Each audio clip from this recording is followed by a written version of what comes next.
Hello and welcome to the BOMS Wikimed. आज हम इस वीडियो में बात करेंगे और एक नई मेडिसिन के बारे में जिसका नाम है अत्रफिल ज़मानी। अत्रफिल ज़मानी यूनानी सिस्टम की एक क्लासिकल मेडिसिन है। बहुत सारी कॉमन कंडीशन में मेडिसिन यूज़ की जाती है।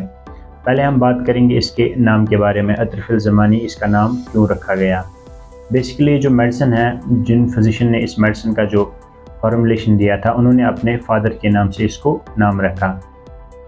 उनके फादर का जो नाम था ज़मान खान था, तो इसी वजह से इसका नाम रखा गया फिर अत्रफिल ज़मानी। बात करते हैं हम इसके फंक्शन के बारे में, कौन कौन सी इसकी फंक्शंस है और क्या क्या यूजेस है, किन किन कंडीशन में हम इस मेडिसिन को यूज़ करते हैं। बेसिकली इसका जो इफ़ेक्ट है एंटी मेलनकोलिक है। एंटी मेलनकोलिक, ये जो मेलनकोलिया होता है उस कंडीशन में हम इस मेडिसिन का यूज़ करते हैं। जो मेलनकोलिया का जो पेशेंट होता है उसमें बहुत सारे हमें सिम्टम्स देखने को मिलते हैं, बहुत सारी साइंस देखने को मिलते हैं।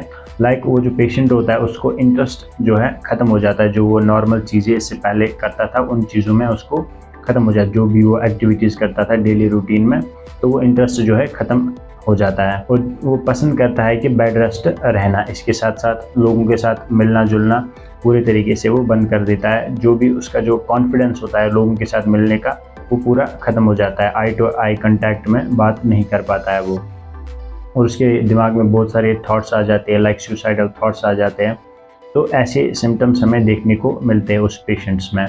तो उस कंडीशन में हम इस मेडिसिन का यूज़ कर सकते हैं। बेसिकली होता क्या है, अकॉर्डिंग टू द यूनानी सिस्टम ऑफ मेडिसिन, इसमें बेसिकली जो ब्लैक बाइल होता है उसकी जो कंसंट्रेशन हो जाती है, एक्सेस हो जाती है बॉडी में, जिस वजह से हमें ये प्रॉब्लम देखने को मिलती है।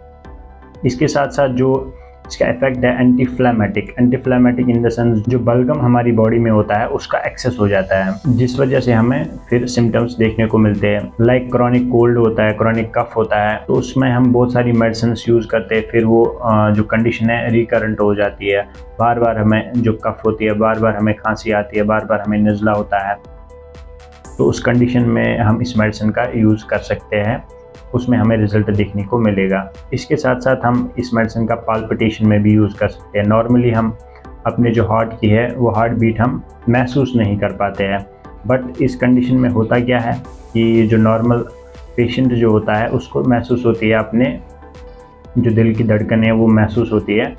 तो उसमें क्या होता है, कभी कभार पैन भी आ जाता है, पैन भी होता है हमारे हार्ट के इर्द गिर्द जो है पैन भी हो जाता है। तो उस कंडीशन में भी हम इस मेडिसिन का यूज़ कर सकते हैं। इसके साथ साथ जो क्रॉनिक हेडेक होता है, जो सर दर्द होता है बहुत टाइम से, तो वो ठीक नहीं होता है। हम बहुत सारी मेडिसिन यूज़ करते हैं, बट हमें क्या होता है कि शॉर्ट ड्यूरेशन के लिए एक रिलीफ मिल जाता है, फिर वो रिकरेंट फिर आ जाता है।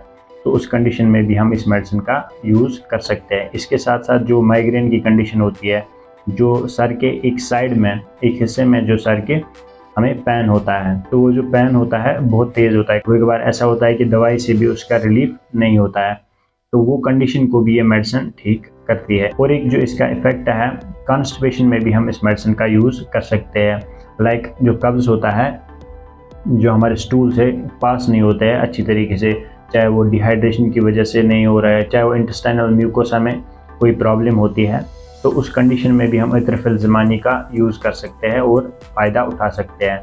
इसके साथ साथ जो कोलिक पेन होती है, जो हमारा जो एब्डोमेन है, इसमें कभी कभार जो ऑब्स्ट्रक्शन हो जाती है उस वजह से पेन होती है, या कभी कभार ऐसा होता है जो हमारे जो एब्डोमिनल मस्कुलेचर है उसमें कंट्रैक्शन की वजह से पेन होता है, या कभी कभार गॉलस्टोन की कंडीशन में भी हमें ये पेन देखने को मिलती है, या हमें रीनल कैलकुलस में भी ये कंडीशन देखने को मिलती है जो हमारे एब्डोमिनल पेन होती है। तो उस कंडीशन में भी हम अत्रफिल ज़मानी का यूज़ कर सकते हैं। ये थी इस मेडिसिन की फंक्शंस और किन किन कंडीशन में हम इस मेडिसिन को यूज़ कर सकते हैं। इसके साथ साथ जो इसका प्रिवेंटिव मेजर्स हैं, बेसिकली जो मेडिसिन है ये हमें सेल्फ मेडिकेशन नहीं करनी चाहिए। फर्स्ट ऑफ ऑल हमें डॉक्टर की सलाह लेनी चाहिए, उसके बाद ये मेडिसिन यूज़ करनी चाहिए। इसका जो डोज है नॉर्मली 5 to 10 ग्राम इसका डोज हम यूज़ कर सकते हैं, बट अगर हमें कॉन्स्टिपेशन के लिए इस मेडिसिन, कब्ज़ के लिए इस मेडिसिन को यूज़ करना हो तो फिर इस डोज को हम डबल कर देते हैं। 10 to 20 ग्राम तक हम इस मेडिसिन का यूज़ कर सकते हैं कॉन्स्टिपेशन के लिए पर्टिकुलरली। आज के वीडियो में इतना ही था। अगर आपको ये वीडियो अच्छी लगी हो तो इसको लाइक कीजिए और अपने दोस्तों के साथ शेयर कीजिए, और अगर आप इस चैनल पर नए हो तो इसको सब्सक्राइब कीजिए। थैंक यू सो मच इस वीडियो को देखने के लिए। मिलते हैं और एक नई वीडियो में जिसमें हम और एक नई मेडिसिन को डिस्कस करेंगे। तब तक के लिए अल्लाह हाफिज़।